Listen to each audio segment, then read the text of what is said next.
আগস্টে বাংলাদেশে দল পাঠাতে চায় না ভারত, খবর টাইমস অফ ইন্ডিয়ার ভিত্তিহীন দাবি বিসিবির। সিরিজ বাতিলের শঙ্কা নেই বললেন ক্রিকেট অপারেশনস চেয়ারম্যান। আমার ধারণা নিয়ে কোনো শঙ্কিত হবার কারণ নেই, আমার দৃঢ় বিশ্বাস সেটা সম্মতি হবে। নিউজিল্যান্ড এ দলের বিপক্ষে ওয়ানডে সিরিজে নেই মোস্তাফিজ, ডিপিএল এ পর্যাপ্ত প্রস্তুতি হওয়ায় এই বিশ্রাম বললেন নির্বাচক। সিলেটে ক্রিকেটারদের অনুশীলন।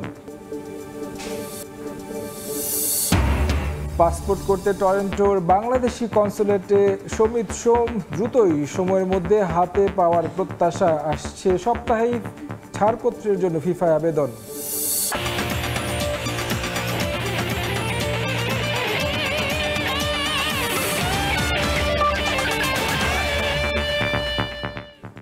আগস্টের বাংলাদেশ ভারত সিরিজ নিয়ে হঠাৎ উৎকণ্ঠা।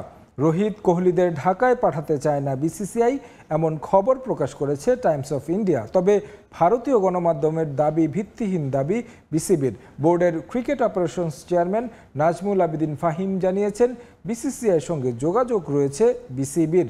সিরিজ নিয়ে কোনো অনিশ্চয়তা নেই।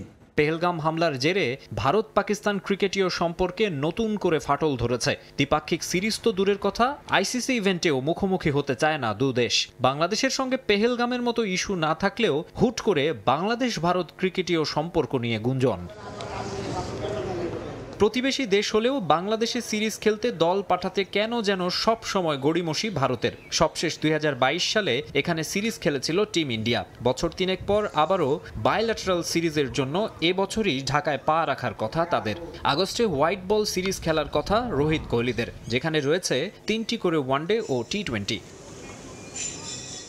তবে টাইমস অব ইন্ডিয়ার দাবি, চলমান পরিস্থিতিতে সিরিজ বাতিলের কথা ভাবছে বিসিসিআই। বোর্ডের এক সোর্সের বরাত দিয়ে ভারতীয় গণমাধ্যম বলছে, সিরিজ নিয়ে চূড়ান্ত সিদ্ধান্ত হয়নি। ভারত দলের বাংলাদেশ সফর বাতিলের বড় সড় শঙ্কার কথা উল্লেখ করা হয়েছে ওই রিপোর্টে। যদিও এই খবর উড়িয়ে দিয়েছে বাংলাদেশ ক্রিকেট বোর্ড। বিসিবির cricket operations chairman Nazmul Abedin Fahim আশ্বাস দিয়েছেন, সিরিজ নিয়ে কোনো শঙ্কা নেই। বিসিসিআই এর সঙ্গে বিসিবির সুসম্পর্কের কথাও বলেন বিসিবি কর্তা। যেভাবে আমাদের আলোচনা হয়েছে সেভাবে আমরা প্রস্তুতি নিচ্ছি এই সিরিজটা করার। বিসিসিআইর সাথে আমাদের যোগাযোগ আছে, আমাদের সাথে বিসিসিআইর সম্পর্ক অত্যন্ত ঘনিষ্ঠ এবং বন্ধুত্বপূর্ণ। আমার ধারণা নিয়ে কোনো শঙ্কিত হবার কারণ নেই, আমার দৃঢ় বিশ্বাস সেটা সম্মতি হবে।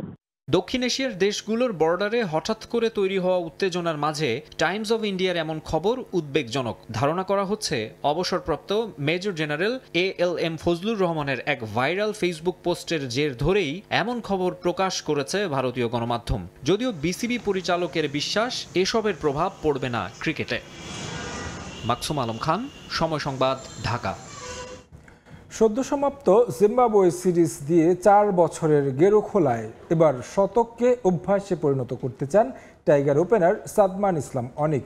আসন্ন টেস্ট সাইকেলে ওপেনিং স্লটে নিতে চান দায়িত্ব। তার মতে, বাংলাদেশের ড্রেসিং রুমের পরিবেশ এখন আগের চাইতে অনেক স্বস্তির। আছে আক্ষেপও, লাল বলের ক্রিকেটে নিয়মিত হলেও রঙিন পোশাকে কখনোই ডাক না পাওয়া পড়ায় তাকে। তবে ওয়ানডে ফরম্যাটে নিজের কাজটা ঠিকঠাক করতে চান সাদমান, ধরে রাখতে চান ডিপিএল এর ফর্ম। দৃষ্টি তার সংক্ষিপ্ত সংস্করণের ক্রিকেটেও। বাংলাদেশ জিম্বাবুয়ে সিরিজ শুরু হওয়ার আগে সময় সংবাদে তিনি জানিয়েছিলেন আক্ষেপ ঘোচাতে চান। সেই আক্ষেপ তিনি ঘুচিয়েছেন।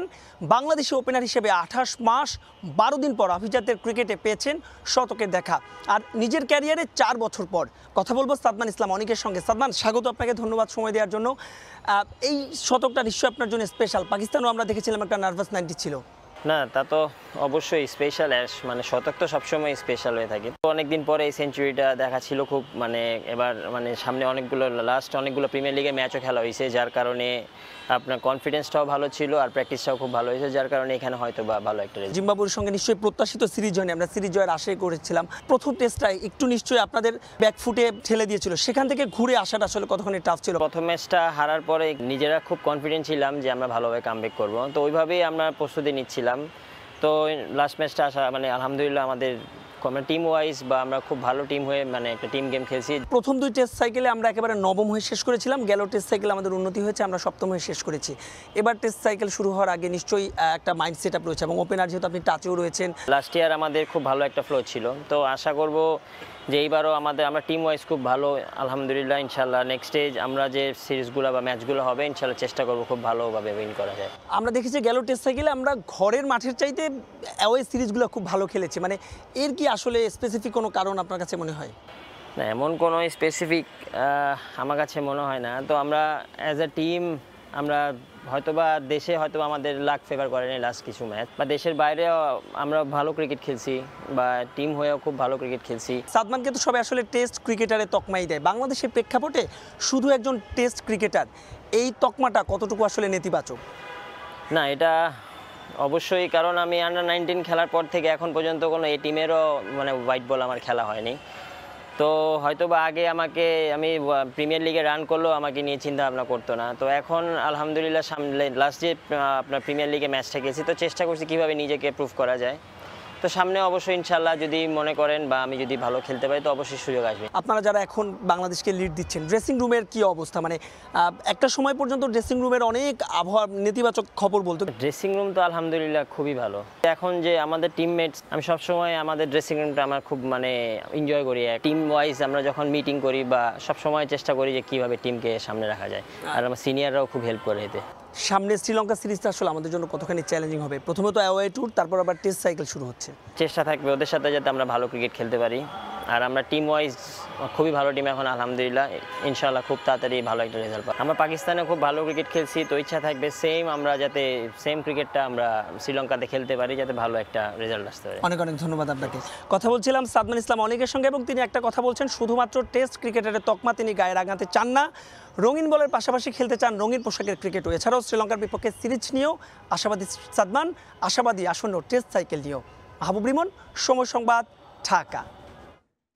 শেষ মুহূর্তে নিউজিল্যান্ড দলের বিপক্ষে ওয়ানডে সিরিজের স্কোয়াড থেকে বাদ দেওয়া হয়েছে মুস্তাফিজুর রহমানকে। ডিপিএলের লিগ পর্ব না খেললেও সুপার লিগের ম্যাচে পর্যাপ্ত প্রস্তুতি হওয়ায় তাকে বিশ্রামে রাখা হয়েছে বলে জানান নির্বাচকরা। তার পরিবর্তে দলে ডাক পেয়েছেন খালেদ আহমেদ। এদিকে সিরিজ সামনে রেখে এদিন সিলেটে প্রথমবারের মতো অনুশীলন করেছে বাংলাদেশ দল। আন্তর্জাতিক ক্যারিয়ারটা 10 বছরের। বিশ্ব ক্রিকেটে শুরুটা ছিল স্বপ্নের মতো, সেই মোস্তাই যেন এখন রংহীন। তবে এর দায় কার? ফিজ নিজেও বা কতটা চিন্তিত নিজের পারফরমেন্স নিয়ে? এবার শেষ মুহূর্তে বাদ পড়লেন নিউজিল্যান্ডের বিপক্ষে দলের সিরিজ থেকে। বর্তমান সময়ে ফ্র্যাঞ্চাইজি ক্রিকেটে মুস্তাফিজের কদরটা নেই বললেই চলে। আইপিএল, পিএসএল বা অন্য লিগে তার প্রতি আগ্রহই নেই কারো, যার কারণ ধারাবাহিকতার অভাব। টাইগারদের চ্যাম্পিয়ন্স ট্রফির শেষ ম্যাচেও রাখা হয়নি মুস্তাফিজকে। এরপর আর কোনো সাদা বলের আন্তর্জাতিক ম্যাচ ছিল না বাংলাদেশের। তবে প্রশ্ন, এর মাঝে মুস্তাফিজ নিজের ভুলগুলো ঠিক করতে চেষ্টা করেছেন কতটা? চ্যাম্পিয়ন্স ট্রফির পর মুস্তাফিজের সামনে ভুল শুধরানোর মঞ্চ ডিপিএল। তবে পেমেন্ট ইস্যুতে ফিজ খেলেননি লিগ পর্বে। সুপার লিগে খেলেছেন মোহামেডানের হয়ে। সামনে আবার আছে পাকিস্তানের বিপক্ষে টি-20 সিরিজ। এর আগে 17 মে আরব আমিরাতের বিপক্ষে শুরু হবে 2 ম্যাচের টি-20 সিরিজ। প্রস্তুতির কথা বিবেচনায় তাকে রাখা হয় নিউজিল্যান্ডের বিপক্ষে দলের সিরিজে। তবে বাংলাদেশ দল যখন সিলেটে, তখনই হুট করে ঘোষণা আসে এই সিরিজে রাখা হচ্ছে না তাকে। তার জায়গায় ডাক পেয়েছেন খালেদ আহমেদ। গণমাধ্যমে তাকে রেখে বাদ দেওয়ার ব্যাখ্যা হিসাবে নির্বাচকরা বলেছেন, যখন তারা দল নির্বাচন করেছেন তখন মোস্তার পর্যাপ্ত প্রস্তুতি নিয়ে শঙ্কা ছিল তাদের। পরে ডিপিএলে তার 5 ম্যাচে 28 ওভার বোলিংয়ে সন্তুষ্ট হয়ে নাকি নিয়েছেন এমন সিদ্ধান্ত। কিন্তু ডিপিএল তো শেষ হয়েছে আরও 3 দিন আগে। তাহলে এই সিদ্ধান্ত নিতে এত সময় কেন লেগেছে নির্বাচকদের? নাকি মোস্তাই চাচ্ছেন না খেলতে? তবে খেললে লাভ হতো বাংলাদেশেরই। এবছর সব মিলিয়ে মোটে 2টি আন্তর্জাতিক ম্যাচ খেলেছেন ফিজ, তাও পারফরমেন্স খুব একটা ভালো নয়। নিউজিল্যান্ডের এই দলটা বেশ ভালো। 9 জন আছেন যারা খেলেছেন ব্ল্যাক ক্যাপসদের মূল দলে। এদিকে নিউজিল্যান্ড সিরিজ সামনে রেখে সিলেটে এদিন প্রথমবারের মতো অনুশীলন করেছে বাংলাদেশ দল। ফিল্ডিং সেশন শেষে দীর্ঘক্ষণ নেটে নিজেদের ঝালিয়ে নিয়েছেন শামীম ইমনরা। প্র্যাকটিসে নাইম শেখ, নুরুল হোসেন সোহানকে দেখা গেছে বেশ সিরিয়াস। আবারও জাতীয় দলে ফিরতে এই সিরিজকে বড় চ্যালেঞ্জ হিসেবে নিয়েছেন এই দুই ক্রিকেটার। পেসার ইবাদত হোসেনের সামনেও আছে এমন চ্যালেঞ্জ। সোমবার সিরিজের প্রথম ওয়ানডেতে নিউজিল্যান্ড দলের মুখোমুখি হবে বাংলাদেশ। তামিম হোসেন, সময় সংবাদ। চট্টগ্রামে নতুন ভেন্যু পেয়েছে বিসিবি। ইনডোর জিমনেশিয়াম আর তৈরি উইকেটের এই স্পোর্টস কমপ্লেক্সে অনুশীলন ছাড়াও আয়োজন করা যাবে ঘরোয়া বয়সভিত্তিক আর নারী ক্রিকেট। চট্টগ্রাম বন্দর কর্তৃপক্ষের কাছ থেকে লম্বা সময়ের জন্য এই মাঠ বুঝে নেবে বিসিবি, যার মাধ্যমে আন্তর্জাতিক আর বিপিএল এর অনুশীলনের জন্য দারুণ এক সম্ভাবনাময় ক্ষেত্র তৈরি হবে বন্দর নগরীতে। চট্টগ্রাম থেকে সাব্বির মিথুনের প্রতিবেদন। চিত্রটা সবশেষ বিপিএলের সংকুচিত জায়গায় ভিড়ের মাঝেই চলে একাধিক দলের অনুশীলন। দু একটি দল বিকল্প বেছে নিত জেলা স্টেডিয়ামকে। রাজনৈতিক পট পরিবর্তনের পর যা এখন একান্তই ফুটবলের। তবে এই সংকট কাটতে যাচ্ছে দ্রুতই। শহরের প্রাণকেন্দ্রেই দারুণ এক বিকল্প ভেন্যু খুঁজে পেয়েছে বিসিবি, যেখানে শুধু অনুশীলনই নয়, ঘরোয়া বয়সভিত্তিক বা নারী দলের ম্যাচ আয়োজনও সম্ভব। বিসিবির এই মাঠ দেখতে এসে দেখা পাওয়া গেল যুব বিশ্বকাপ জয়ী ক্রিকেটার শাহাদাত দীপুর। 6 টেস্ট খেলা এই তরুণের অনুশীলন চলছে শহীদ ইঞ্জিনিয়ার শামসুজ্জামান স্টেডিয়ামে। এই মাঠটা যদি নিতে পারে আমাদের ক্রিকেটের জন্য অনেক ভালো একটা ফ্যাসিলিটিস তৈরি হবে। আমি ফিল করি যেহেতু আমি 1-2 দিন এখানে প্র্যাকটিস করছি, ইনডোর আছে, অনেক বড় একটা মাঠ আছে। যদি মাঠে কাজ করা যায়, মাঠটাও ভালোভাবে রেডি করা যাবে এবং উইকেটটাও মোটামুটি ভালোভাবে রেডি করার মতো পসিবিলিটি আছে। 3টি সেন্ট্রাল উইকেট, 6টা নেট, আধুনিক ইনডোর কিংবা জিম সবই আছে চট্টগ্রাম বন্দর কর্তৃপক্ষের মালিকানাধীন এই স্পোর্টস কমপ্লেক্সে। লম্বা সময়ের জন্য এটা পেতে চায় বিসিবি। এরই মধ্যে সরেজমিনে এই মাঠ দেখে গেছে বিসিবি। আনুষ্ঠানিক চুক্তির পর খুব দ্রুতই শুরু হবে সংস্কার আর নির্মাণ কাজ। বসবে ড্রেসিং রুম, উঁচু করা হবে আউটফিল্ড, বিশেষজ্ঞদের পরামর্শে যুক্ত হবে আধুনিক সুযোগ সুবিধা। তাদের থেকে ইতিবাচক সাড়া পেয়েছি। আমরা এটাকে কাজে লাগাতে পারলে আমাদের পক্ষ থেকে দ্রুত যদি পদক্ষেপ নিতে পারি, সামনে যে বিপিএল সেখানে প্র্যাকটিসের ব্যাপার আছে, আর বিশেষ করে ঘরোয়া ক্রিকেট লিগের মাঠের অভাবে যেন লিগ হয়নি এ কথা শুনতে না হয়। প্রেস বক্স, মিডিয়া ভবন সহ এই মাঠে রয়েছে গ্যালারির ব্যবস্থাও। বন্দরনগরী চট্টগ্রামের ক্রিকেটকে বাঁচিয়ে রাখতে এই মাঠ হতে পারে দারুণ একটা অপশন। বিসিবিও চিন্তা করছে, তবে এখন দেখার বিষয় কবে নাগাদ এই মাঠের মাধ্যমে উপকৃত হতে পারে দেশের ক্রিকেট। চট্টগ্রাম থেকে সাব্বির মিথুন, সময় সংবাদ। আইপিএলের প্লে অফের দৌড় থেকে বাদ পড়ায় চেন্নাই অধিনায়ক মহেন্দ্র সিং ধোনিকে অবসর নেয়ার পরামর্শ দিলেন সাবেক ক্রিকেটাররা। তবে নিজের অবসরের বিষয়ে কিছু খোলাসা না করে চেন্নাই সমর্থকদের অপেক্ষা আরও দীর্ঘায়িত করলেন মাহি। এদিকে প্লে অফের রেসে থেকে চেন্নাইয়ের বাদ পড়ার জন্য ক্রিকেটারদের বাজে ফর্মকে দায়ী করলেন ভারতীয় সাবেক ক্রিকেটার বরুণ অরুণ। চলতি ইন্ডিয়ান প্রিমিয়ার লিগে প্রথম দল হিসেবে প্লে অফের রেস থেকে বাদ পড়ল মহেন্দ্র সিং ধোনির চেন্নাই সুপার কিংস। এরপর থেকে আইপিএলে চেন্নাই অধিনায়কের ভবিষ্যৎ নিয়ে চলছে চুলছেরা বিশ্লেষণ। অনেক সাবেক ক্রিকেটারের মতে এখনই সময় এসেছে ধোনির সরে দাঁড়ানোর। অন্তত চেন্নাইয়ের ভবিষ্যতের কথা ভেবে এমন সিদ্ধান্ত নেওয়া উচিত তার। এবারের আইপিএলে ধোনির পারফরমেন্সের গ্রাফটাও নিম্নমুখী। এখন পর্যন্ত 10 ম্যাচ খেলে ধোনির ব্যাট থেকে এসেছে 151 রান, যেখানে তার গড় 25.17। নেই ম্যাচ উইনিং কোনো পারফরমেন্সও। দিনে দিনে ধোনি কি তাহলে হয়ে উঠছেন চেন্নাইয়ের মাথা ব্যথার কারণ? অবশ্য শেষ ম্যাচে পাঞ্জাবের বিপক্ষে হারের পর ধোনিকে দেখা যায় স্টেডিয়ামের বাউন্ডারি লাইনে দাঁড়িয়ে চেন্নাইয়ের মালিক পক্ষের সঙ্গে কথা বলতে, যেখানে দলটার প্রধান নির্বাহী কাশী বিশ্বনাথের সঙ্গে বেশ হাস্যোজ্জ্বল দেখা যায় ক্যাপ্টেন কুলকে।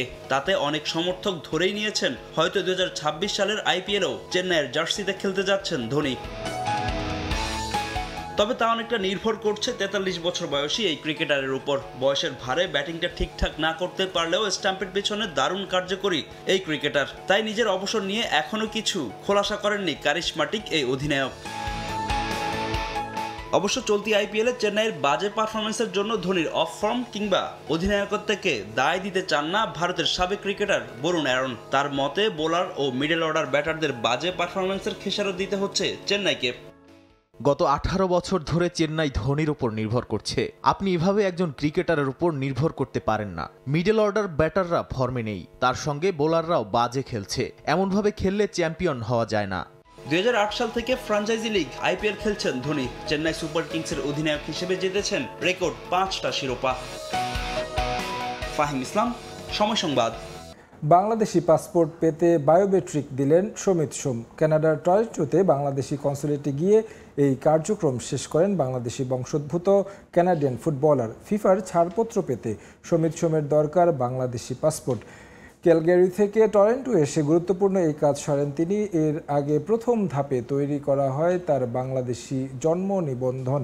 বাংলাদেশের হয়ে খেলতে কানাডা সকার অ্যাসোসিয়েশন এরই মধ্যে ছাড়পত্র দিয়েছে তাকে। এখন বাকি শুধু ফিফার আনুষ্ঠানিকতা। বাংলাদেশি পাসপোর্ট হাতে পেলেই তার সব ডকুমেন্টস নিয়ে ফিফায় আবেদন করবে। বাফুফে সব প্রক্রিয়া সঠিকভাবে এগুলে আসছে 10 জুন সিঙ্গাপুরের বিপক্ষে খেলতে পারবেন তিনি।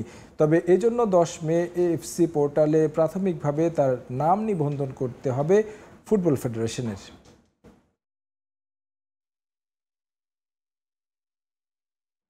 চব্বিশ বছর পর দাবা প্রিমিয়ার লিগের শিরোপা জিতল তিতাস। লিগের শেষ রাউন্ডে উত্তরা চেস ক্লাবকে হারিয়ে 16 পয়েন্ট নিয়ে চ্যাম্পিয়ন হয়েছে তারা। এবারের লিগে অংশ নিয়েছে grandmaster Niaz Morshed, FIDE master Tahsan Tajwar Zia, আন্তর্জাতিক মাস্টার তাহসান তাজওয়ার, ভারতীয় আন্তর্জাতিক মাস্টার পানিশার বেদান্ত। তারাও খেলেছেন 9 রাউন্ড। এবারের তিতাসের হয়ে খেলেছেন গ্র্যান্ডমাস্টার নিয়াজ মোরশেদ। প্রতিযোগীদের হাতে মেডেল ও ট্রফি তুলে দেন দাবা ফেডারেশন। ট্রফি থাকলেও টুর্নামেন্টে ছিল না কোনো অর্থ পুরস্কার। এদিকে 2024 সালে লিগ না হওয়ায় এই বছর মোট 2টি লিগ আয়োজন করতে চায় ফেডারেশন। ব্রাজিল কার্লো আনচেলোত্তির নাটকে নতুন মোড়। রিয়াল মাদ্রিদ কোচকে পেতে নতুন আশায় বুক বেঁধেছে ব্রাজিল। 2026 বিশ্বকাপ সামনে রেখে এই ইতালিয়ানকে কোচ করতে নতুন সময়সীমা বেঁধে দিল সেলেসাওরা।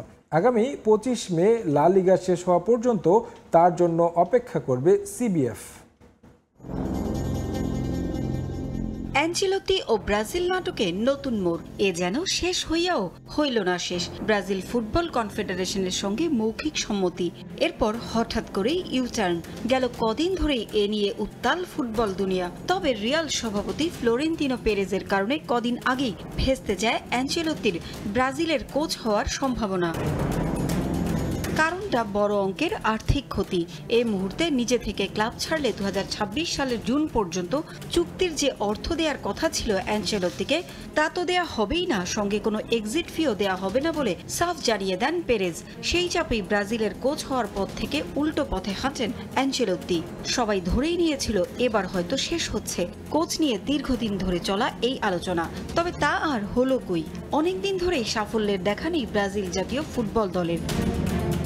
অ্যাঞ্চেলোত্তিকে নিয়েই 2026 সালের বিশ্বকাপে হেক্সা শিরোপার জন্য প্রস্তুত হতে চায় ব্রাজিল। তাই তো অভিজ্ঞ এই ইতালিয়ানের জন্য এবার নতুন ডেডলাইন ঠিক করেছে সিবিএফ। লা লিগার শিরোপার দৌড়ে রিয়ালের ভাগ্য নির্ধারিত না হওয়া পর্যন্ত অপেক্ষা করতে চায় ব্রাজিল ফুটবল কনফেডারেশন। লিগের রিয়াল মাদ্রিদের শিরোপার সম্ভাবনা কতটা তা নিশ্চিত হয়েই পরবর্তী পদক্ষেপ নিতে চায় তারা। বর্তমানে 33 ম্যাচে 76 পয়েন্ট নিয়ে শীর্ষে আছে বার্সেলোনা। 4 ম্যাচ পিছিয়ে রিয়াল আছে 72 পয়েন্ট নিয়ে 2-এ। আগামী 11 মে চিরপ্রতিদ্বন্দ্বী দুদল মুখোমুখি হবে এল ক্লাসিকোতে। সেই ম্যাচে রিয়ালের ভাগ্য অনেকটা নিশ্চিত হয়ে যাবে। লা লিগায় রিয়াল মাদ্রিদের শেষ ম্যাচটা হতে পারে 24 অথবা 25 মে, যেখানে তারা সান্তিয়াগো বার্নাবুতে রিয়াল সোসিয়াদাদের মুখোমুখি হবে। ব্রাজিল ও লা লিগা শেষ হওয়া পর্যন্ত অপেক্ষা করতে চায় অ্যাঞ্চেলোত্তির জন্য। ইএসপিএন সহ বেশ কিছু প্রথম সারির গণমাধ্যমের খবর, আগামী 26 মের মধ্যেই নতুন কোচ নিয়োগ দিতে চায় ব্রাজিল। কারণ জুনের শুরুতেই বিশ্বকাপ বাছাইয়ের ম্যাচে তাদের নামতে হবে ইকুয়েডর ও প্যারাগুয়ের বিপক্ষে। সে কারণে আগেভাগেই স্কোয়াড ঘোষণা করতে হবে ব্রাজিল সহ বাকি দলগুলোকে। তার আগ পর্যন্ত অপেক্ষা করবে সেলেসাওরা।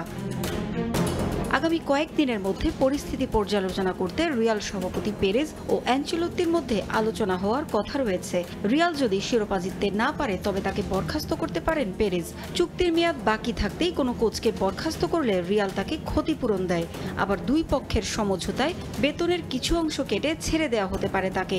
এই অবস্থায় আশাবাদী হয়েই অ্যাঞ্চেলোত্তির জন্য অপেক্ষায় থাকছে ব্রাজিল। তবে বিকল্প কোচও ভাবনায় রেখেছে 5 বারের বিশ্ব চ্যাম্পিয়নরা। পারভিন আক্তার, সময় সংবাদ। এবছরই এশিয়া ও আফ্রিকা সফরে আসছে আর্জেন্টিনা। আগামী অক্টোবর ও নভেম্বরে এশিয়া ও আফ্রিকার 3 দেশ সফর করবে বিশ্ব চ্যাম্পিয়নরা।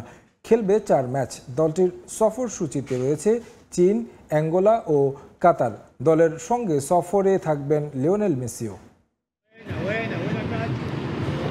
বিশ্ব বিশ্বকাপ বাছাইয়ে এবারও অপ্রতিরোধ্য আর্জেন্টিনা। দক্ষিণ আমেরিকা অঞ্চল থেকে প্রথম দল হিসেবে 2026 বিশ্বকাপের টিকিট পেয়েছে আলবিসেলেস্তে। বাছাই পর্বে বর্তমান বিশ্ব চ্যাম্পিয়নদের শেষ 4 ম্যাচ জুন ও সেপ্টেম্বরে। প্রতিপক্ষ চিলি, কলম্বিয়া, ভেনেজুয়েলা ও ইকুয়েডর। বাছাই পর্বের ম্যাচ শেষ হলেও আগামী বছরের বিশ্বকাপের প্রস্তুতি চালু রাখতে চায় স্ক্যালোনির দল। বিশ্বকাপ ধরে রাখার অভিযানে প্রতিটি ম্যাচই গুরুত্বপূর্ণ মেসিদের কাছে।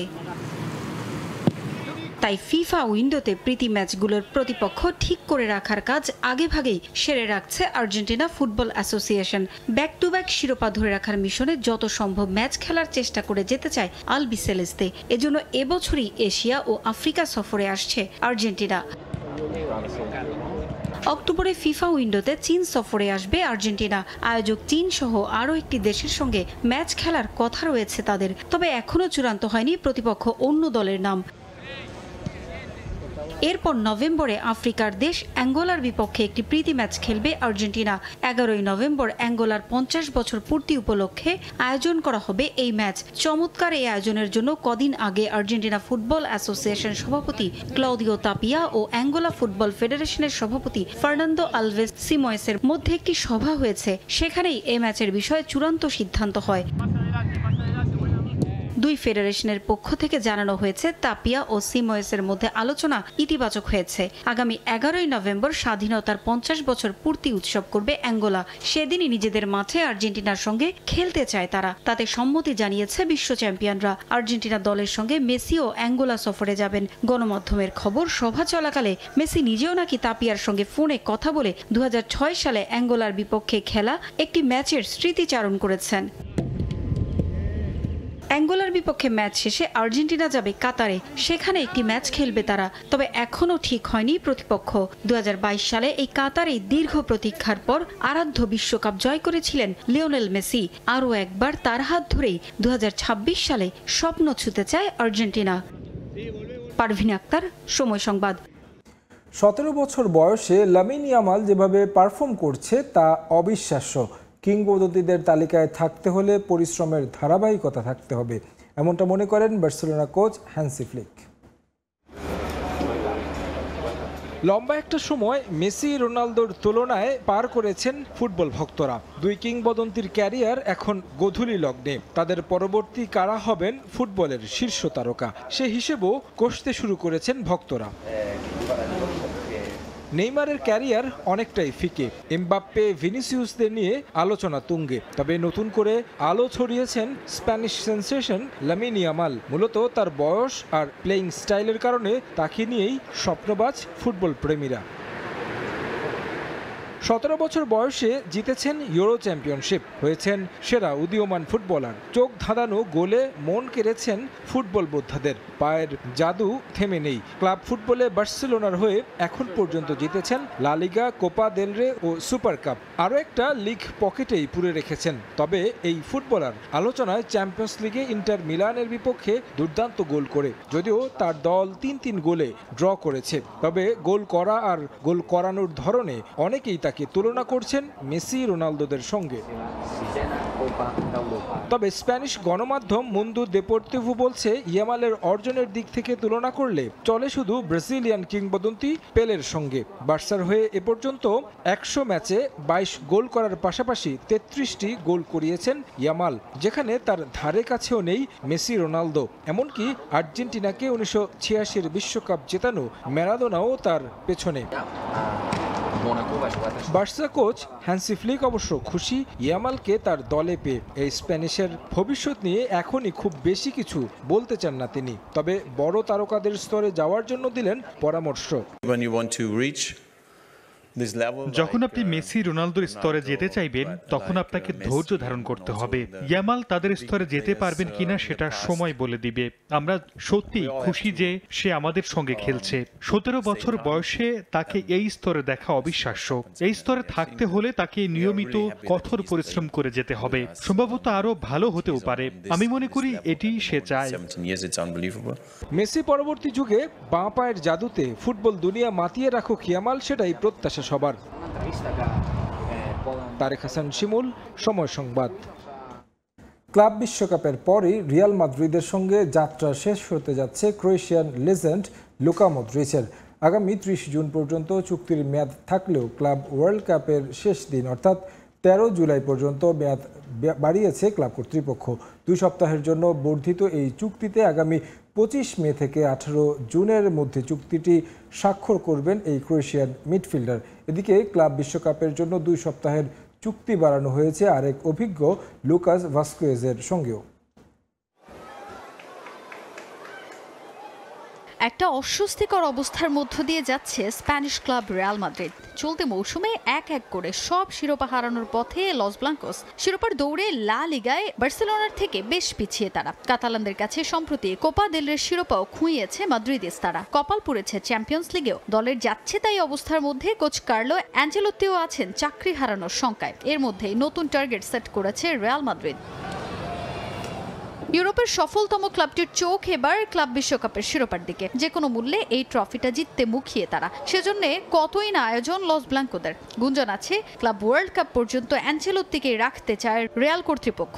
এরপর তার স্থলাভিষিক্ত করা হবে বায়ার লেভারকুজেনের কোচ ও সাবেক রিয়াল তারকা শাবি আলোনসোকে। তবে শুধু কোচ নিয়ে পরিকল্পনাই সীমাবদ্ধ নেই ক্লাবটি। দলবদলের এ সময়ে ফুটবলার দলে ফেরাতে কিংবা পুরনোদের সঙ্গে চুক্তি নিয়েও উদ্যোগী তারা।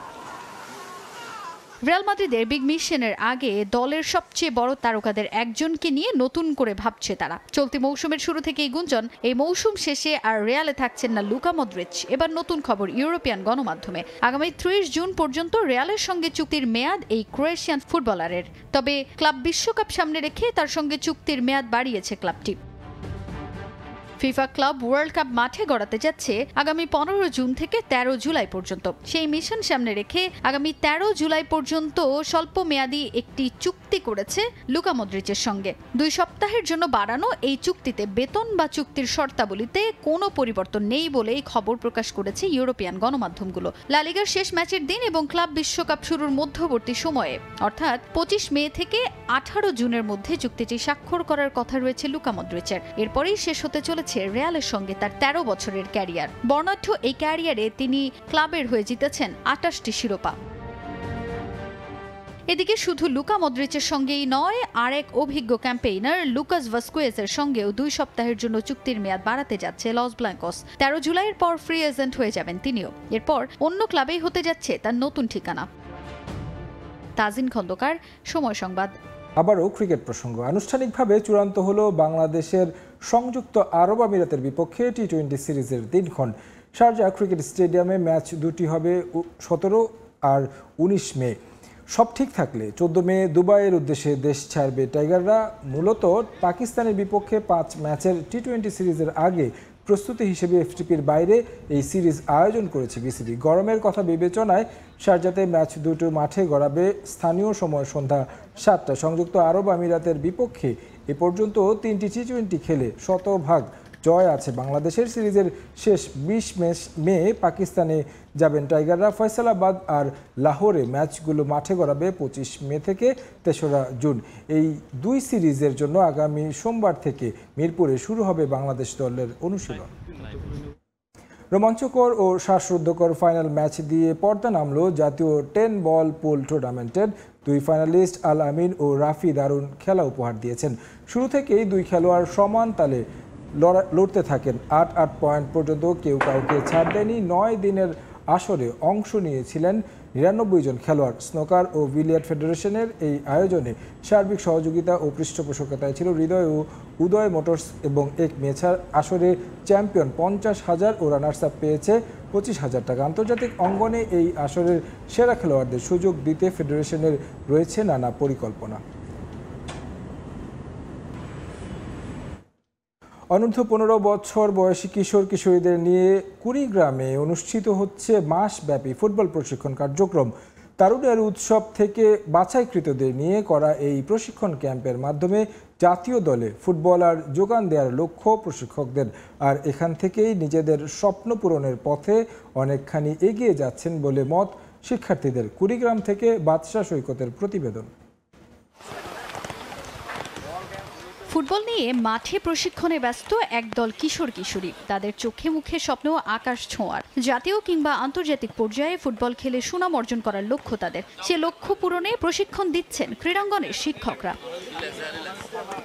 কুড়িগ্রাম সরকারি বালক উচ্চ বিদ্যালয় মাঠে প্রতিদিন এভাবেই প্রশিক্ষণে ব্যস্ত সময় পার করেন জেলার বিভিন্ন উপজেলা থেকে আসা অনূর্ধ্ব 15 বছর বয়সের কিশোর কিশোরীরা। তৃণমূল থেকে জাতীয় ও আন্তর্জাতিক মানের প্রতিভাবান খেলোয়াড় তুলে আনতে মাসব্যাপী এ প্রশিক্ষণের আয়োজন করে জেলা ক্রীড়া অফিস।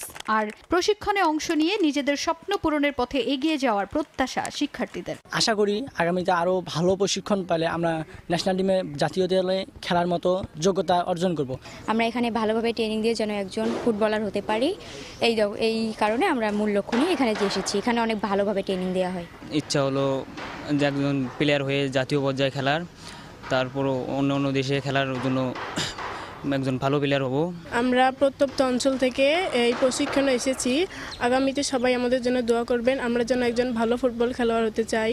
তৃণমূল থেকে উঠে আসা খেলোয়াড়রা দেশের ফুটবলে বড় অবদান রাখতে পারবে বলে বিশ্বাস প্রশিক্ষকদের। প্রতিভাবান এই ফুটবলারদের মাধ্যমে জাতীয় পর্যায়ে অবস্থান তৈরি করাই এই আয়োজনের মূল লক্ষ্য। ক্রীড়া অধিদপ্তরের মাধ্যমে আমাদের প্রায়শই এই প্রশিক্ষণগুলোই আমাদেরকে এগিয়ে নিয়ে যাচ্ছে। তো এই ধরনের প্রশিক্ষণ এবং প্রতিযোগিতার কারণে আমরা শুধু যে বিভিন্ন পেশাদারি ফুটবলে ভালো করছি তাই না, বিভিন্ন টুর্নামেন্টগুলো যে হয় সেখানেও আমাদের রেজাল্ট খুবই ভালো। তারুণ্যের উৎসব 2025 উপলক্ষে জেলা ক্রীড়া অফিসের আয়োজনে মাসব্যাপী এই ফুটবল প্রশিক্ষণের মূল উদ্দেশ্য হচ্ছে তৃণমূল পর্যায় থেকে প্রতিভাবান খেলোয়াড় বের করে জাতীয় পর্যায়ে খেলোয়াড় সরবরাহ করা।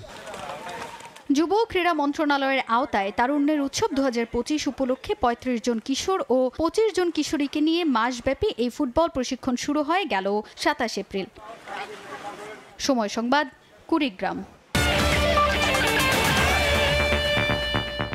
এই ছিল খেলার সময়, সঙ্গে থাকুন সময়ের।